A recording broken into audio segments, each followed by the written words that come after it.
Is that surprising to you that we didn't need to believe that there were weapons of mass destruction stockpiled in Iraq as a cause for war? We didn't need to believe that. We had other reasons to go to war, and they were justified. You know, Chris, the only thing I'm really surprised at is that you're surprised at that answer. The truth of the matter is we went through, in the run-up to the war, a variety of different and compelling reasons why Saddam Hussein had to be put out of business. One of which was we believed he had the capability to marry up terrorism, which he actively supported, with weaponry of mass destruction, which he had. And to the extent that we knew, or we thought we knew, exactly where he had stockpiles of the stuff was, I think, secondary to the danger, in particular in the aftermath of 9/11, where we had seen thousands of Americans killed by terrorists using a kind of weapon of mass destruction. This was the kind of thing that I think the president had an obligation to put out of business. And let me just add one point. The Iraq Survey Group, you mentioned the inspections that were done.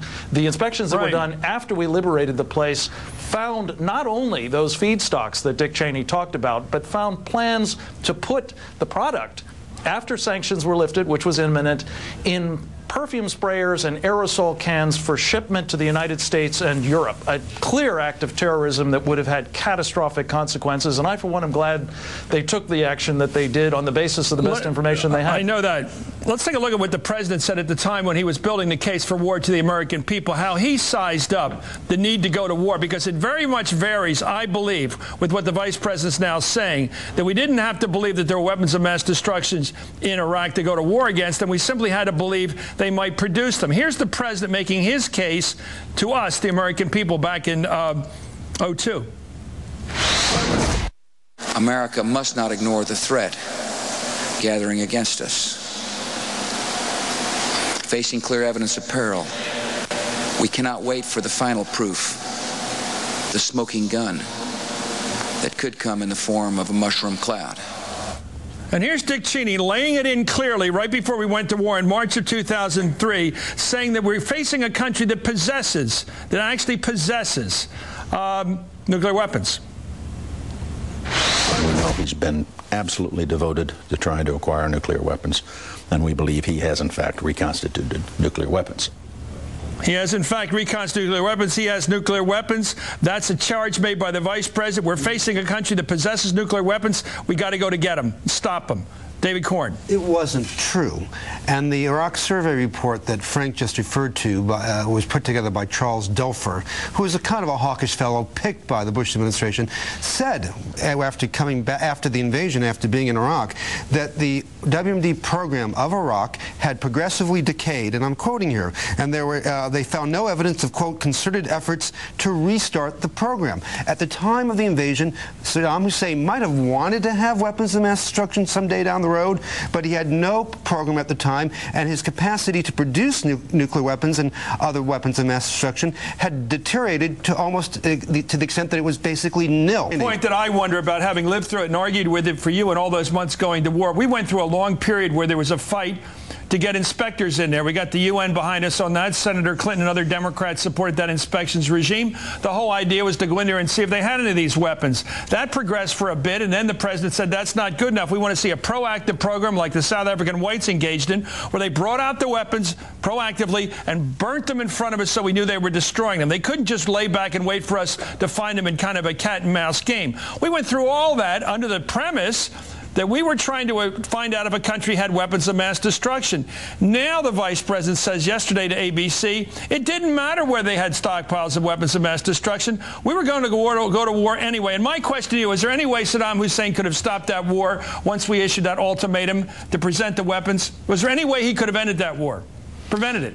Well, Chris, the conclusion of the last war we had with Saddam Hussein was supposed to involve making a clean breast of all of their capabilities and completely eliminating them. It absolutely was not incumbent upon us to catch them out. It was incumbent upon him to demonstrate that he had in fact gone out of the business. And I think David is conflating a bit the chemical program, the biological program, the nuclear program. Just let me finish this point, if I may. But why there's the a long conflation here, though, debate Chris. If they didn't matter? If they didn't matter, why did we have have inspections. There's a conflation here between the chemical, the biological, and the nuclear.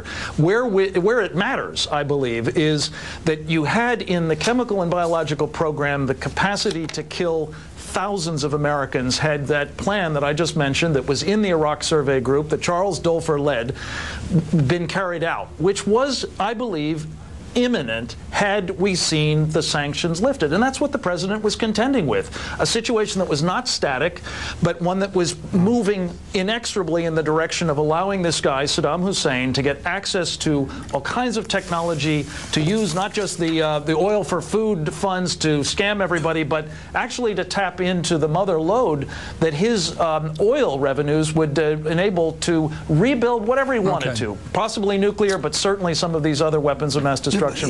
You know, I go back to the facts. I mean, whatever he might have wanted to do, the Dolfer report said, I'm just quoting from the Washington Post account of it, that Saddam Hussein's stockpiles had been destroyed and research stopped years before the United States led the invasion of Iraq. You know, I sat at this table for months as the build-up to war, criticizing the case for the war, believing it was never at all based upon the weapons of mass destruction case. And now the vice president has made my point. He said it didn't matter whether they had stockpiles of weapons of mass destruction. The war was still justified by his lights. Do you believe, Frank, and you know the inside of the White House, do you believe Dick Cheney supported a war resolution, supported the war in Iraq, which has cost us 4,000 troops and has cost us 30,000 wounded and tens of thousands of casualties over there?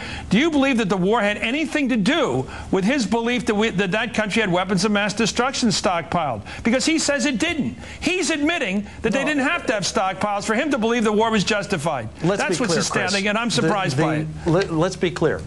The danger represented by vast quantities of aging VX or other chemical agents sitting in artillery shells, I think, was less of a problem than the kind of agent that was in those laboratories that was being prepared to be put into aerosol cans to kill people here and in Europe.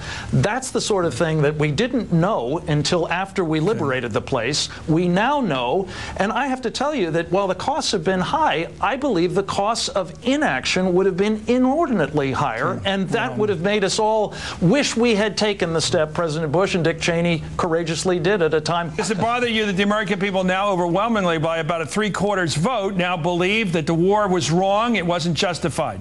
Of course. And now it seems like their instincts seem to be correct, and their wisdom, based upon this information we have now, that the case made for war was really dishonest. That the real reason for it was not that we believed that we were fighting the war because of weapons of mass destruction in Iraq. We were against the war because we didn't like the other guy and we wanted to get him out of power. That was the real reason. No, the real reason was we thought he constituted a mortal threat to the American people, and prophylactic action was necessary. And I think the American people should be delighted. You believe a mortal threat to the United States, an existential, a strategic threat to the United States. No. This guy over in Iraq is still a threat to the United States. Where do you get this from? We can't find the weapons. We can't find the rationale.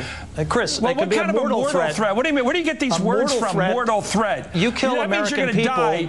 You kill American people, that's a mortal threat to the people you're killing. Okay. I'm not saying it's existential. And listen, let's go with the other words. What about the mushroom cloud? If you know anything about biological agents, you know that they can inflict incalculable damage. Let me tell you, you guys sold the war as a nuclear threat to the United States. A nuclear weapon was going to be delivered by a nuclear delivery device. It was going to be a vehicle. It was going to take the weapon and to drop it here. You sold every trick you could to get us in this war, and now you're backpedaling. And I do find it astounding. The Vice President of the United States is admitting, well, that's how I feel, Frank. Yeah, but let me just tell you, I think 4,000 people are dead because of the way you feel. There are 4,000 people Gaffney, dead. You're wrong about this because you don't even seem to care that your facts were wrong. Chris, there are 4,000 people. You admit your facts were wrong, and it doesn't bother you.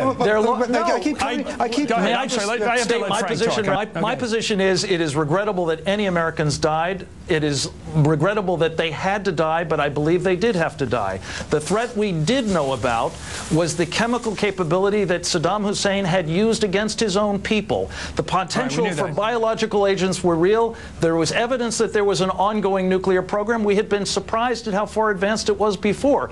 The danger was inaction could have resulted in the death of a great many more Americans than 4,000. Let's get the facts. That's the reason I'm still delighted that we did what we did. What happened between the danger and the genocidal act by Saddam Hussein against the Kurds occurred before the first Iraq war. We fought that war. We threw them out of Kuwait. We ended that war. Now you're going back to an incident, a horrible incident that occurred before the first Iraq war to justify the second Iraq war. It makes no sense sequentially or logically, and the American people don't buy it, Frank.